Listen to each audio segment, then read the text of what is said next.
Hi hello ನಮಸ್ಕಾರ friends, ಮನೆಯಲ್ಲಿಯೇ ಮೃದುವಾದ ಮೈಸೂರು ಪಾಕನ್ನು ತಕ್ಷಣವೇ ಸುಲಭವಾಗಿ ತಯಾರಿಸ್ಬೋದು. ಹಾಗೆ ಬಾಯಲ್ಲಿಟ್ಟರೆ ಹಾಗೆ ಕರಗಿಬಿಡುತ್ತೆ.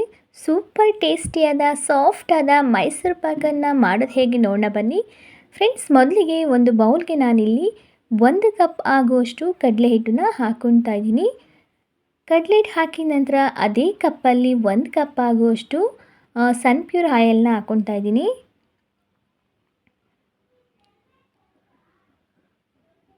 ಮತ್ತು ಒಂದು ಅರ್ಧ ಕಪ್ ಆಗುವಷ್ಟು ತುಪ್ಪನ ಹಾಕ್ಕೊಳ್ತಾ ಇದ್ದೀನಿ.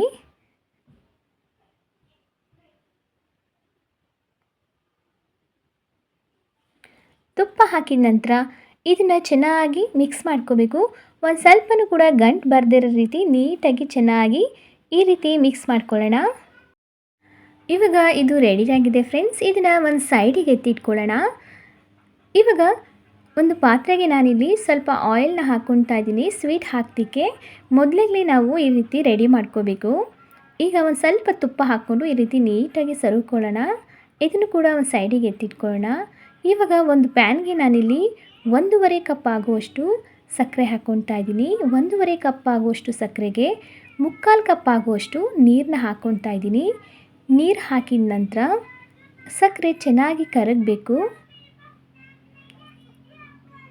ಇವಾಗ ನೋಡಿ ಸಕ್ಕರೆ ನಿಧಾನವಾಗಿ ಕರಗಿದೆ. ಇದನ್ನು ನೀಟಾಗಿ ಇದೇ ರೀತಿ ಮಿಕ್ಸ್ ಮಾಡ್ಕೊತಾ ಇರಬೇಕು.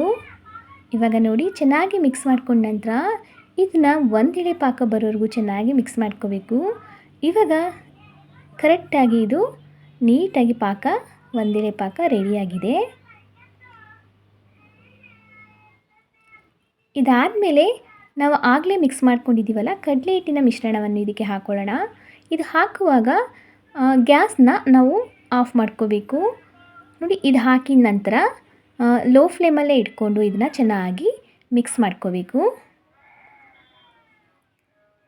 ಈ ರೀತಿ ನೀಟಾಗಿ ನಿಧಾನವಾಗಿ ಈ ಥರ ಲೋ ಫ್ಲೇಮಲ್ಲಿ ಅಥವಾ ಮೀಡಿಯಮ್ ಫ್ಲೇಮಲ್ಲಿ ಈ ರೀತಿ ಚೆನ್ನಾಗಿ ಮಿಕ್ಸ್ ಮಾಡ್ಕೊತಾನೆ ಇರಬೇಕು. ಕೈ ಬಿಡದೆ ರೀತಿಯಲ್ಲಿ ಈ ರೀತಿ ಚೆನ್ನಾಗಿ ಮಿಕ್ಸ್ ಮಾಡ್ಕೋಬೇಕು. ನೋಡಿ ಯಾವ ಥರ ಬರ್ತಿದೆ ಅಂತ. ನೀಟಾಗಿ ಚೆನ್ನಾಗಿ ಈ ರೀತಿ ಮಿಕ್ಸ್ ಮಾಡ್ಕೊತಾನೆ ಇರಬೇಕು. ನೋಡಿ ಎಷ್ಟು ಚೆನ್ನಾಗಿ ಬರ್ತಿದೆ ಅಂತ.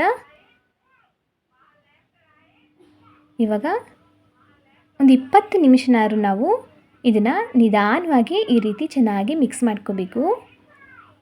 ಇವಾಗ ಚೆನ್ನಾಗಿ ಮಿಕ್ಸ್ ಮಾಡ್ಕೊಂಡಾಗಿದೆ ಅಲ್ವಾ, ನೀಟಾಗಿ ಕರೆಕ್ಟಾಗಿ ಹದವಾಗಿ ಬೆಂದಿದೆ ನೋಡಿ.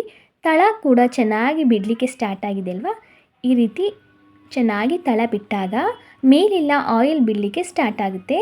ಆವಾಗ ಇದನ್ನು ಗ್ಯಾಸ್ನ ಆಫ್ ಮಾಡ್ಕೊಬಿಟ್ಟು ಈ ರೀತಿ ಚೆನ್ನಾಗಿ ಒಂದು ಸಲ ಮಿಕ್ಸ್ ಮಾಡಿಕೊಂಡು ಇವಾಗ ಸ್ವೀಟ್ ಪಾತ್ರೆಗೆ ಹಾಕ್ಕೊಳ್ಳೋಣ.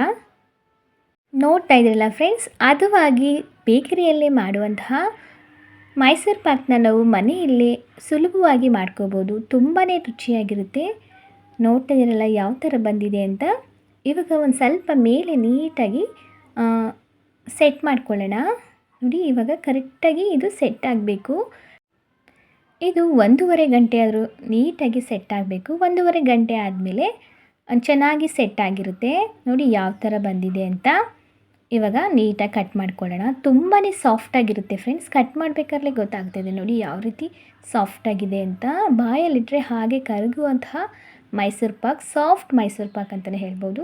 ತುಂಬಾ ರುಚಿಯಾಗಿರುತ್ತೆ. ನೋಡಿ ಯಾವ ಥರ ಬಂದಿದೆ ಅಂತ. ಎಷ್ಟು ಸಾಫ್ಟಾಗಿದೆ ಅಂತ ನೀವೇ ನೋಡ್ತಾ ಇದ್ರಲ್ಲ ಫ್ರೆಂಡ್. ತುಂಬಾ ಸಾಫ್ಟಾಗಿರುತ್ತೆ. ಹಾಗೆ ಬಾಯಲ್ಲಿಟ್ಟರೆ ಹಾಗೆ ಕರಗಿಬಿಡುತ್ತೆ, ಅಷ್ಟು ಸಾಫ್ಟಾಗಿರುತ್ತೆ.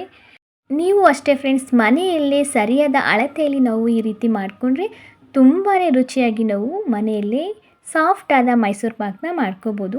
ಎಲ್ಲರಿಗೂ ಕೂಡ ತುಂಬ ಇಷ್ಟ ಆಗುತ್ತೆ. ಅದರಲ್ಲೂ ಮಕ್ಕಳಿಗೂ ಕೂಡ ತುಂಬ ಇಷ್ಟ ಆಗುತ್ತೆ. ಹೊರಗಡೆ ಹೋಗಿ ತರೋದಕ್ಕಿಂತ ಮನೆಯಲ್ಲೇ ರುಚಿಯಾಗಿ ಸಾಫ್ಟಾಗಿ ಮೈಸೂರು ಪಾಕನ್ನ ಮಾಡ್ಕೋಬೋದು. ನೋಡ್ತಾ ಇದ್ದಲ್ಲ ಯಾವ ಥರ ಬಂದಿದೆ ಮೈಸೂರು ಪಾಕ್ ಅಂತ. ತುಂಬಾ ಸಾಫ್ಟಾಗಿದೆ ಫ್ರೆಂಡ್ಸ್. ಈ ರೆಸಿಪಿ ನಿಮ್ಮೆಲ್ಲರಿಗೂ ಇಷ್ಟ ಆಗಿದೆ ಅನ್ಕೋತೀನಿ ಫ್ರೆಂಡ್ಸ್. ಇಷ್ಟ ಆಗಿದ್ರೆ ಪ್ಲೀಸ್ ನನ್ನ ಚಾನಲ್ನ ಸಬ್ಸ್ಕ್ರೈಬ್ ಮಾಡ್ಕೊಳ್ಳಿ. ಹಾಗೆ ಈ ರೆಸಿಪಿನ ನಿಮ್ಮ ಫ್ಯಾಮಿಲಿ ಮೆಂಬರ್ಸ್ಗೆ ಹಾಗೆ ನಿಮ್ಮ ಫ್ರೆಂಡ್ಸಿಗೆಲ್ಲ ಶೇರ್ ಮಾಡಿ. ಹಾಗೆ ಲೈಕ್ ಮಾಡಿ, ಹೇಗಿದೆ ಅಂತ ಕಮೆಂಟ್ ಮುಖಾಂತರ ತಿಳಿಸಿ. ಹಾಗೆ ಮತ್ತೊಂದು ಹೊಸ ರೆಸಿಪಿಯೊಂದಿಗೆ ಸಿಗೋಣ. ಧನ್ಯವಾದಗಳು.